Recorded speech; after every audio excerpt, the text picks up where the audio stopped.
নমস্কার, আমি সুপর্ণা। আজ আমি আপনাদের শোনাবো শরদিন্দু বন্দ্যোপাধ্যায়ের লেখা হাসি কান্না। যদি আমার এই গল্প পাঠ আপনাদের ভালো লাগে তাহলে লাইক করে দেবেন, শেয়ার করে দেবেন এবং অবশ্যই সাবস্ক্রাইব করে দেবেন। চলুন শুরু করা যাক। হাসি কান্না। অধরষ্ট প্রসারিত করিয়া দন্ত নিষ্কাশনপূর্বক সশব্দে অথবা নিঃশব্দে মুখের এক প্রকার ভঙ্গি করার নাম হাসি। আবার ঠিক উপযুক্ত প্রকারে অধরষ্ট প্রসারণ ও দন্ত বিকশিত করিয়া অনুরূপ মুখভঙ্গি করিলে উহা কান্না নামে অভিহিত হইয়া থাকে। উভয়বিধ অভিব্যক্তির মধ্যে সীমারেখা অতিশয় সূক্ষ্ম। তবে মৎস্যতৃষ বিশেষজ্ঞ ব্যক্তিরা সহজেই উহার পার্থক্য ধরিয়া ফেলিতে পারে। অপিচ হাসির সহিত আনন্দ নামক মনোভাবের একটি নিত্য সম্বন্ধ আছে এইরূপ অনেকে মনে করেন, আর কান্নার সহিত তদ্বিপরীত। এইরূপ মনে করিয়া সঙ্গত কারণ আছে বলিয়া আমার মনে হয় না। আমি একটি মহিলাকে জানতাম, মনে কোনো প্রকার ক্লেশ উপস্থিত হইলেই তিনি হাসিতেন, এমনকি মৃত্যুকালেও তিনি হাসিয়াছিলেন। কিন্তু সে যাক, আজ রুচিরার হাসি কান্নার কাহিনী বলবো। রুচিরা মেয়েটি সামান্য নয়, তাহার বয়স 19 বছর, কলেজের বিএ ক্লাসের ছাত্রী, এবং কিন্তু সে কালো। তাহাকে কালো বলিলেই সে হাসিত। কালো মেয়ে বাংলাদেশে অনেক আছে, সেই জন্য ক্ষতি ছিল না। কিন্তু দৈব পরিহাসে এই যে রুচিরার খুড়তুতো বোন ছন্দা অপূর্ব সুন্দরী। ডানাকাটা পরি বললেও অত্যুক্তি হয় না। দুজনে সমবয়স্কা, একসঙ্গে পড়ে, এক বাড়িতে থাকে। দুজনেরই পিতা বর্তমানে এবং 51বর্তী। ইহাতেও বোধ করি ক্ষতি ছিল না। কিন্তু একটি আগন্তুক কোথা হইতে আসিয়া রুচিরার হাসি কান্নার সহিত মিশিয়া গিয়া ব্যাপারটা জাত পরনাস্তি জটিল করিয়া তুলিয়াছিল। এই আগন্তুকের কথা আনুপূর্বিক বলা প্রয়োজন। একদিন সন্ধ্যাকালে ছন্দা ও রুচিরা কোনো একটি কৃত্রিম হৃদের উপকণ্ঠে বসিয়া নিজেদের পড়াশোনার অসম্পূর্ণতার কথা লইয়া তর্ক করিতেছিল। বাৎসরিক পরীক্ষার সমাগত প্রায়, অথচ দুজনেরই এমন অপ্রস্তুত অবস্থা যে পরীক্ষার প্রকাশভাবে অপ্রস্তুত হইবার সম্ভাবনা অনিবার্য হইয়া উঠিয়াছে। এইরূপ ক্ষেত্রে একজন গৃহশিক্ষকের সাহায্য যে একান্ত প্রয়োজন, ইহাই দুই বোনে একমত হইয়া তর্ক করিতেছিল। মেয়েদের তর্ক করিবার ইহাই রীতি। তাহারা একমত হইলেও তর্ক শেষ হয় না। ছন্দা বলিল, ইংরেজি আর বাংলা কোনো রকমের চালিয়ে নেব, কিন্তু আমার মাথায় খাবে সংস্কৃত। মিচ্ছকটিক পড়েছিস, কিছু বুঝতে পেরেছিস? রুচিরা আকাশের দিকে তাকিয়া বলিল, আমার মাথা খাবে ফিলোসফি। ভলিউশন আর রিফ্লেকশন অ্যাকশনের তফাৎ বুঝতে পারিস? ছন্দা বলিল, কিচ্ছু না, ঝাড়া মুখস্থ করেছি, কিন্তু সংস্কৃততে ছাই মুখস্থও হয় না। গভীর দীর্ঘশ্বাস ফেলিয়া রুচিয়া বলিল, মাস্টার, একটা মনের মতো মাস্টার না হলে দুজনেই গেলুম। তাহাদের পিছনের রাস্তার পাশে মোটর দাঁড়াইয়াছিল। মোটরে তাহারা বায়ু সেবন করিতে আসিয়াছে, মোটরে ফিরিবে। রুচিরা উঠিবার উপক্রম করিল। ছন্দা তাহার আঁচল ধরিয়া বসাইবার চেষ্টা করিয়া বলিল, কিন্তু এমন মনের মতো মাস্টার পাবি কোথায়? রুচিরা মাথা নাড়িল, নেই। আমার সঙ্গে ইয়ার্কি দেবার চেষ্টা করবে না, তোমার পানে ফ্যাল ফ্যাল করে চেয়ে থাকবে না, কেবল সংস্কৃত আর ফিলোসফি পড়াবে। এমন মাস্টার ভারতে নেই। চল বাড়ি যাই। দুজনে উঠিয়া দাঁড়াইল, তারপর প্রায় সঙ্গে সঙ্গেই বসিয়া পড়িল। অনতিদূরে একটা বেঞ্চের ওপর যে একজন লোক বসিয়া আছে তাহা ইতিপূর্বে কেহ লক্ষ্য করে নাই।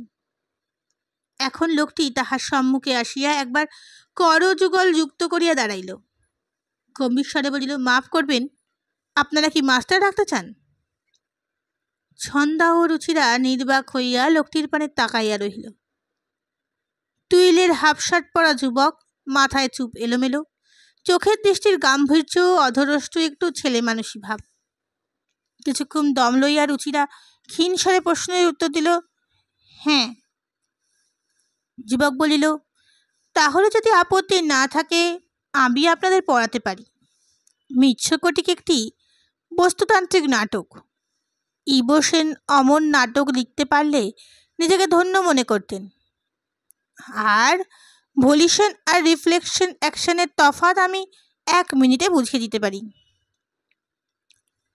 ছন্দা আচ্ছন্নের মতো বলিল, আপনি আপনি কে? যুবক বলিল, আমার নাম শরীর হালদার। আমি একজন বেকার যুবক, অর্থাৎ কোনো কাজই করি না, তবে সুযোগ পেলে কাজ করতে রাজি আছি। রুচিরা দ্বিধাজড়িত স্বরে জিজ্ঞাসা করিল, আপনি কি MA পাস করেছেন? শরীর বলিল, 2 বার, ফিলোসফিতে এবং সংস্কৃতে। 2 বোন পরস্পরের মুখের পানে চাহিল। ছন্দা বলিল, বেশ, কাল আমাদের বাড়িতে গিয়ে দেখা করবেন, বলিয়া নিজের ঠিকানা দিল। যুবকের চোখের গাম্ভীর্য অধরষ্ট ছেলে মানুষই গাঢ়তর হইল। সে একবার মাথা ঝুঁকাইয়া প্রস্থান করিল। গাড়িতে বাড়ি ফিরিতে ফিরিতে ছন্দা একসময় ভিতরকার আলো জ্বলিয়া রুচিরার দিকে চাহিয়া খিলখিল করিয়া হাসিয়া উঠিল। রুচিরাও মুখ টিপিয়া হাসিল। রুচিরার হাসিটি বড় মিষ্টি। আর ছন্দার কথা বলিতে গেলেই রবীন্দ্রনাথের রামেন্দ্র প্রশান্তির কথা মনে পড়ে। তোমার হাস্য সুন্দর, তোমার চাহনি সুন্দর ইত্যাদি। পরদিন হইতে শরীর হালদার ছন্দা ও রুচিরার মাস্টার নিযুক্ত হইল। কর্তারা বুঝিলেন ছোকরা দুস্থ এবং পণ্ডিত। মেয়েরা দেখিল দুস্থ এবং পণ্ডিত হইলেও মাস্টার সাধারণ লোক নয়। সে রুচিরার সহিত ইয়ার্কি দিবার চেষ্টা করিল না, ছন্দার দিকে ফ্যাল ফ্যাল করিয়া তাকিয়া রহিল না। চোখের গাম্ভীর্য ও অধরষ্ট ছেলে মানুষই ভাব লইয়া ছাত্রীদের সংস্কৃত ও ফিলোসফি শিখাইতে লাগিল। মাস্টারের বয়স বোধ করি 24-এর বেশি নয়। মাথার চুল এলোমেলো, বেশভূষায় পারিপাট্য নাই, প্রত্যহ দাড়ি কামাইবার কথাও স্মরণ থাকে না। কিন্তু অদ্ভুত তাহার পড়াইবার ক্ষমতা। শুধু সে কঠিন বিষয়কে সহজ করিয়া বুঝাইয়া দিতে পারে তাই নয়, শিক্ষার্থীদের মনের মধ্যে কঠিন বস্তুকে তরল করিয়া তাহাদের সত্তার সহিত মিশাইয়া দিতে পারে। বিদ্যা তখন কেবল জ্ঞানের পর্যায়ে থাকে না, উপলব্ধির পর্যায়ে গিয়ে উপস্থিত হয়। ছাত্রী দুটি লেখাপড়ার মধ্যে তন্ময় হইয়া গেল, কিন্তু চিরোন্নতি সবরিত লেখাপড়ার মধ্যে তন্ময় থাকে না। পরমা প্রকৃতির বিধি বিধান অন্যরূপ।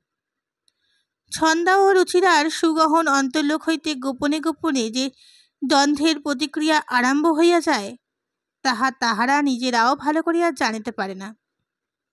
জলের ভেতর দিয়া বৈদ্যুতিক স্রোত প্রেরণ করিয়া জল বিপরীতমুখী দুটি বাষ্পে পরিণত হয়।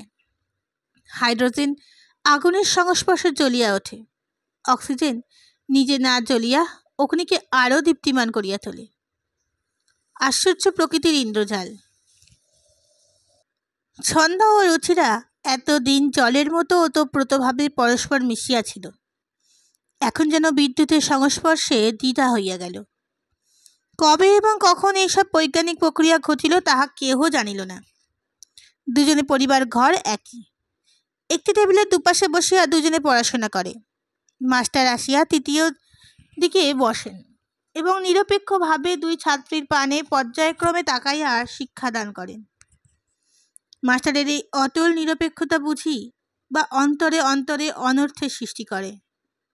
নিরপেক্ষতা খুবই উচ্চ অঙ্গের চিত্তবৃত্তি, কিন্তু পক্ষপাতিত্বের একটি সুবিধা এই যে কোনো পক্ষের মনে সংশয়ের অবকাশ থাকে না। মাস্টার সকালবেলা পড়াইতে আসেন, ছাত্ররা আগে থেকেই পড়ার ঘরে বসিয়া তাহাদের জন্য প্রতীক্ষা করে। কোনোদিন হয়তো ছন্দার একটু দেরি হইয়া যায়, সে তাড়াতাড়ি পড়ার ঘর প্রবেশ করিয়া দেখে মাস্টার তখনও আসে নাই। মাস্টার সকালবেলা পড়াইতে আসেন, ছাত্রীরা আগে হইতেই পড়ার ঘরে বসিয়া তাহার জন্য প্রতীক্ষা করে। কোনোদিন হয়তো ছন্দার একটু দেরি হইয়া যায়, সে তাড়াতাড়ি পড়ার ঘরে প্রবেশ করিয়া দেখে মাস্টার তখন আসে নাই। রুচিরা একটা নোটের খাতা লইয়া নাড়াচাড়া করিতেছে। ছন্দা একবার রুচিরার মুখের দিকে তাকাইয়া নিজের চেয়ারে বসিতে বসিতে বলে, রুচি, তোর নাকের পাশে পাউডার লেগে আছে, মুছে ফেল। রুচিরা আঁচল দিয়ে নাকের পাশ ঘষিতে ঘষিতে হাসে, বলে, কালো রঙের ওপর পাউডারের জেল্লা খোলে বেশি, তোর কিন্তু কিছু বোঝা যায় না। ছন্দা একটা বাইয়ের পাতা খুঁড়িয়া বলে, নে উঠে একটা কিছু মুখে না মাখলে মুখটা যেন চটচট করে। রুচিরা বলে, হ্যাঁ, আজকাল রোজ সকালে নাওয়া আরম্ভ করেছিস দেখছি। আমি ভাই পারি না। ছন্দা ঈষৎ তপ্ত মুখে বলে, সকালে না নাইলে চুল শুকোয় না। এলো চুলে কলেজ যাওয়া একটা অসভ্যতা। দুই ভগিনীর মিষ্ট লাভ শেষ হইবার পূর্বেই মাস্টার প্রবেশ করেন। ছাত্রীরা সসম্ভ্রমে উঠিয়া দাঁড়াইয়া আবার বসে। মাস্টার এই বই তুলিয়া লইয়া বলিলেন, ছন্দা, কদিন ধরে লক্ষ্য করছি ফিলোসফি পড়বার সময় তুমি মন দিয়ে শোনো না। ছন্দা ক্ষীণ কণ্ঠে বলিল, শুনি তো। মাস্টার চোখের গাম্ভীর্যের কাছে অধরের ছেলে মানুষই পরাভূত হইয়া পলায়ন করে। তিনি বলেন, শোনো বটে, কিন্তু মন দাও না। আর রুচিরা, তুমিও দেখছি সংস্কৃত পড়ানোর সময় অন্যমনস্ক হয়ে পড়ো। রুচিরা অপরাধিনীর মতো চক্ষু নত করিয়া থাকে। তারপর আস্তে আস্তে বলে, আর অন্যমনস্ক হব না। মাস্টার বলেন, বেশ, এসো, আজ তোমাদের এথিক্স পড়াবো। পাঠ আরম্ভ হয়, কিন্তু ছাত্রী যুগল মাস্টারকে বিরক্ত হইয়াছে মনে করিয়া মনে মনে যেন কাঁটা হইয়া থাকে। আশ্চর্য, একদিকে দুইটি ধনীর কন্যা অভিজাত সমাজের মধ্যমণি বলিলেও মিথ্যা বলা হয় না, অন্যদিকে দুস্থ বেকার মাস্টার। ইহাদের মধ্যে মাস্টার ছাত্রীর সম্বন্ধ ছাড়া অন্য কোনো সম্বন্ধ কল্পনা করাও যায় না, অথচ ভারী আশ্চর্য। কিন্তু মাস্টার যদি শেষ পর্যন্ত দুস্থ বেকার মাস্টারই রহিয়া যায়, তাহা হইলে নির্মম কান্না অথবা নির্মমতার হাসি ছাড়া এই কাহিনীর অন্য পরিসমাপ্তি সম্ভব হয় না। তাহা হইলে রুচিরার হাসি কান্না আসে কোথা হইতে, এবং মাস্টারের পরিপূর্ণ পরিচয় বা দেওয়া যায় কি করিয়া? যে মাস্টার চিরদিন দুস্থ ও বেকার রহিয়া যায়, তাহা পরিচয় দিবার আগ্রহ আর যাহার থাকে থাক, আমার নাই। আমি রূপকথা বলিতেই ভালোবাসি। বার্ষিক পরীক্ষা শেষ হইয়া যাইবার পর একদিন মাস্টারের প্রকৃত পরিচয় প্রকাশ হইয়া পড়িল। কলেজে পড়ার তাড়া নাই। মাস্টার সাধারণভাবে ছাত্রীদের সহিত কাব্য ও দর্শনের যোগাযোগ সম্বন্ধে আলোচনা করিতেছিলেন। এমন সময় ছন্দার বাবা ঘরে প্রবেশ করিলেন। তাহার হাতে কয়েক কেতা নোট। মাস্টারের মাহিনে তাহার হাতে দিতেই সে তাহা পকেটে রাখিয়া আবার আলোচনা আরম্ভ করিল। ছন্দার বাবা হাইকোর্টের উকিল। তিনি একটি চেয়ারে বসিয়া কিছুক্ষণ মন সংযোগে আলোচনা শুনিলেন। তারপর সহসা মাস্টারকে জিজ্ঞাসা করিলেন, তোমার বাবার নাম কি? মাস্টার একটু চমকিত হইল, কিন্তু বাপের নাম ভাড়াইতে কাহারও চক্ষু লজ্জা বাঁধে। শরীর হালদার যথার্থ পিতার নাম বলিল। নামের পুরোভাগে যে একটি রাজকীয় খেতাব ছিল, তাহাও বাদ দিল না। ছন্দদা বলিলেন, কিন্তু তুমি এভাবে? শরীর বলিল, আপনার একটু ভুল বুঝেছিলেন। আমি বেকার বলে নিজের পরিচয় দিয়েছিলুম বটে, কিন্তু নিজেকে দুস্থ বলিনি। সে সময় আমি বেকারই ছিলুম। ছন্দদা বললেন, সাজেশনস ফলস, কিন্তু এই অবস্থায়? শরীর বলিল, অবস্থায় কোনো পরিবর্তন ঘটেনি। বড় মানুষের ছেলে হয়ে জন্মানো শিক্ষক হবার অযোগ্যতা প্রমাণ করে না। তাছাড়া ছন্দা আর রুচিরাকে পড়াতে আমার ভালো লাগে, ওরা খুব মেধাবী ছাত্রী বলিয়া নিরপেক্ষ স্নিগ্ধ চোখে দুজনের পানে চাইয়া হাসিল। ছন্দা ও রুচিরা এই বাক্যলাপের শুরু হইতেই মাস্টারের দিকে বিস্ফারিত নেত্রে তাকাইয়াছিল, এমন তেমনই তাকাইয়া রহিল। ছন্দার বাবা বললেন, তা বটে, কিন্তু? সুরত বলিল, আমি যেমন মাইনে নিচ্ছি তেমনই নেব, আপনার ভয় নেই। সংকোচ কাটিয়া গেল। ছন্দার বাবা হাসিলেন, বলিলেন, বেশ কথা। তিনি প্রস্থান করিলে ছন্দা হঠাৎ দাঁড়াইয়া উঠিয়া উত্তপ্ত মুখে বলিলেন, আপনি এতদিন কথা লুকিয়ে রেখেছিলেন কেন? শরীর বলিলেন, না, লুকোলে তোমাদের পড়াতো কে? কেন, আর কি লোক ছিল না? ছিল, কিন্তু তারা রুচিরার সঙ্গে ইয়ার্কি দেবার চেষ্টা করত, কিংবা তোমার পানে ফ্যাল ফ্যাল করে তাকিয়ে থাকতো। ফলে তোমার পরীক্ষায় ফেল করতে। মাস্টারের স্বর গম্ভীর। রুচিরার অধর একটু স্ফুরিত হইল, চোখের কুলে কুলে হাসি ভরিয়া উঠিল। মাস্টারের অধরে কিন্তু ছেলে মানুষের চিহ্ন মাত্র নাই। ছন্দা যেন পরাস্ত হইয়া বসিয়া পড়িল। তারপর মিনতি স্বরে বলিল, বলুন না মাস্টার মশাই, সত্যি কেন লুকিয়েছিলেন? এতক্ষণে শরীরের অধরে ছেলে মানুষের ভাব ফিরিয়া আসিল। সে বলিল, মিথ্যেকে সত্য করে তোলার নাম রোম্যান্স। রোমান্সের চূড়ান্ত হচ্ছে রূপকথা। আমি রূপকথা বড় ভালোবাসি। ছদ্মবেশী রাজকুমারের কথা পড়েছ তো? আমি রাজকুমার নই, কিন্তু ছদ্মবেশের পরিপূর্ণ আনন্দ ভোগ করে নিয়েছি। এমনকি ছদ্মবেশ ত্যাগ করার পরও সে আনন্দ শেষ হয়নি। ছন্দা বলিল, ছদ্মবেশ? হ্যাঁ, এইটি জীবনের সবচেয়ে বড় রোম্যান্স। অধিকাংশ মানুষই জানে না যে সে ছদ্মবেশ পরে বেড়াচ্ছে, পদে পদে নিজের মিথ্যে পরিচয় দিচ্ছে। তাই তারা রূপকথার আনন্দ থেকে বঞ্চিত। ছন্দা সুন্দর অধর বিভক্ত করিয়া দুই চোখে মুগ্ধ বিস্ময়ে ভরিয়া চাহিয়া রহিল। কালো মেয়ে রুচিরার কালো চোখে নিগিড় হাসি টলমল করিতে লাগিল। সেই রাত্রে শয়নের পূর্বে রুচিরা অনেকক্ষণ ধরিয়া আয়নায় নিজেকে নিরীক্ষণ করিল। তারপর তাহার দৃষ্টি গিয়া পড়িল আয়নার পাশে টাঙানো ছন্দার একটি ফটোর ওপর। সে একটু একটু করিয়া হাসিতে লাগিল। চকিতের জন্য তাহার দৃষ্টি আবার আয়নায় ফিরিয়া গেল। হঠাৎ সে একটু জোরে হাসিয়া উঠিল। তারপর ক্ষিপ্র হস্তে আলো নিভাইয়া বিছানায় শুইয়া পড়িল। ছন্দা তাহার পাশের ঘরে শোয়। অনেক রাত্রে সে আসিয়া গা ঠেলিয়া রুচিরার ঘুম ভাঙাইয়া দিল। এই রুচি, ওঠ, ঘুমিয়ে ঘুমিয়ে ফোপাচ্ছিস কেন? ঘুম ভাঙিয়া রুচিয়া কিছুক্ষণ শূন্যদৃষ্টি তাকাইয়া রহিল। তারপর অস্ফুট স্বরে বলিল, স্বপ্ন দেখছিলুম, ভারী মজার স্বপ্ন। সুগে যা ছন্দা, আর ফোপাবো না। দিন যায়, মাস্টার আসেন এবং যান। রুচিরা সমস্ত দিন হাসে, রাত্রে ঘুমের ঘোরে তাহার চোখের জলে বালিশ ফিরতে যায়। কি স্বপ্ন দেখে কে জানে? রুচিরা চালাক মেয়ে। অপ্রাপ্য বস্তুর পানে হাত বাড়াইয়া সে নিজেকে খেলো করিতে চায় না। ছন্দার গাল দুটিতে গোলাপ ফুটিয়া থাকে, চোখের চাহনিতে রূপকথার স্বপ্নতুরতা। রুচিরা দেখিয়া হাসে, সে হাসি ছন্দার কাছে ধরা পড়িয়া যায়।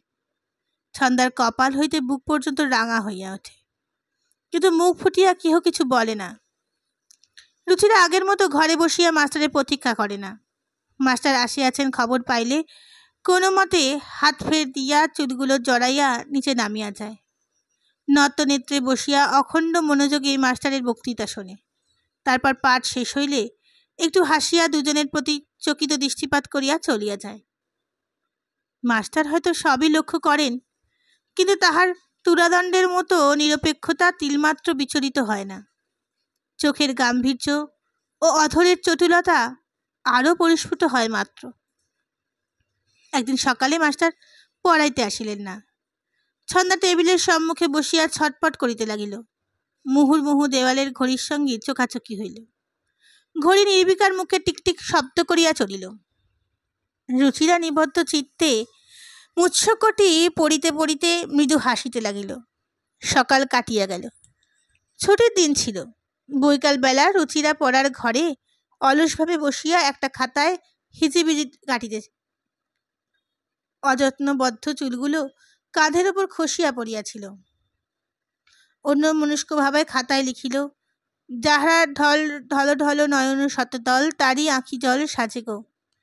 আজ সকালে সে হঠাৎ ছন্দার চোখে জল দেখিয়া ফেলিয়াছে।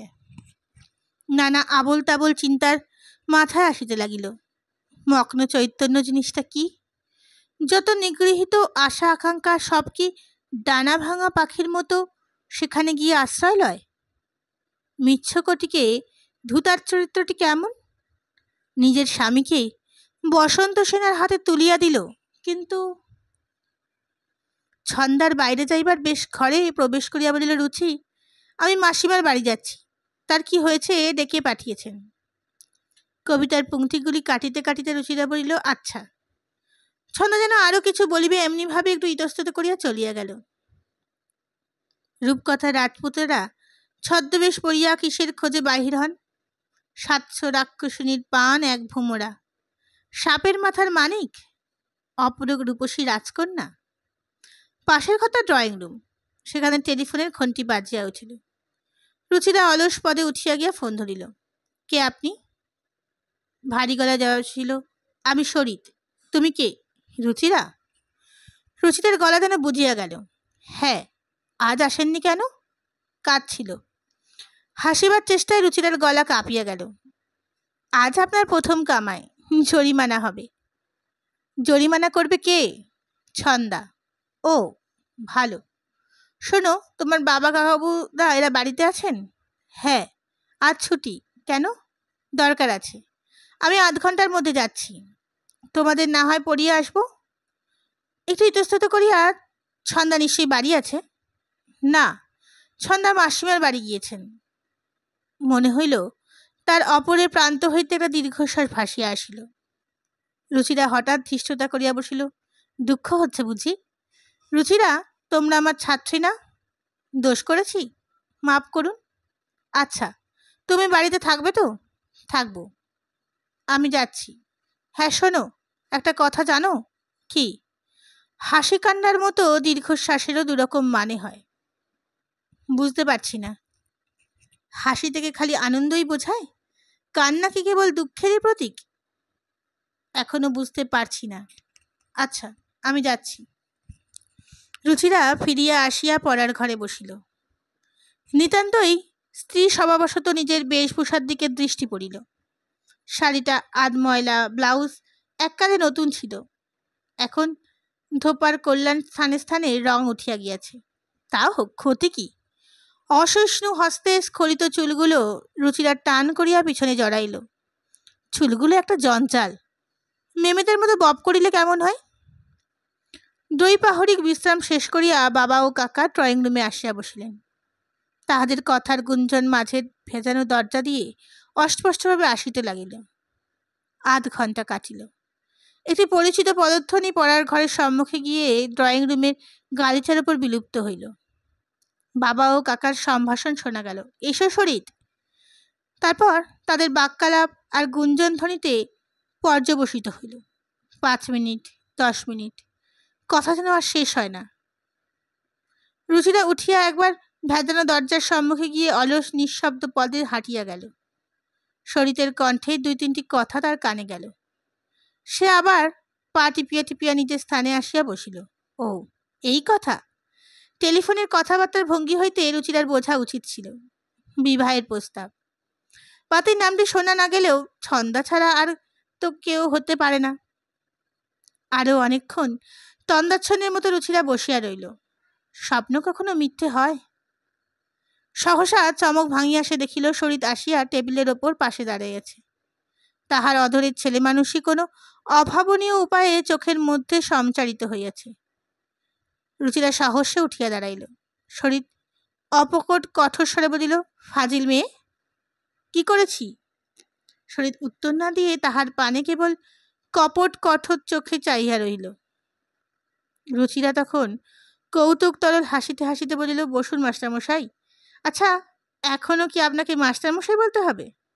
শরিত বলিল, না।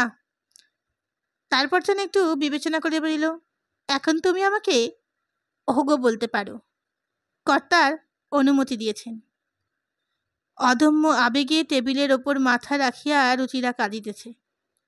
শরিত তাহার পাশে বসিয়া অযত্নবদ্ধ চুলগুলো খুলিয়া দিয়া বলিল, চুল খুলে কাঁদতে হয়। কালিদাস বলেছেন, বিলোলাপ বিকীর্ণ মূর্ছরা। অশ্রুপ্লাবিত মুখ ক্ষণিকের জন্য তুলিয়া রুচিয়া বলিল, কিন্তু আমি যে কালো। শরিত তাহার কাঁধে হাত রাখিয়া বিকর্ণ কুন্তল মাথার পানে কিয়ৎকাল চাহিয়া রহিল। তারপর স্বপ্নবিষ্ট কণ্ঠে বলিল, ওটা তোমার ছদ্মবেশ, তুমিই আমার রূপকথার রাজকন্যা।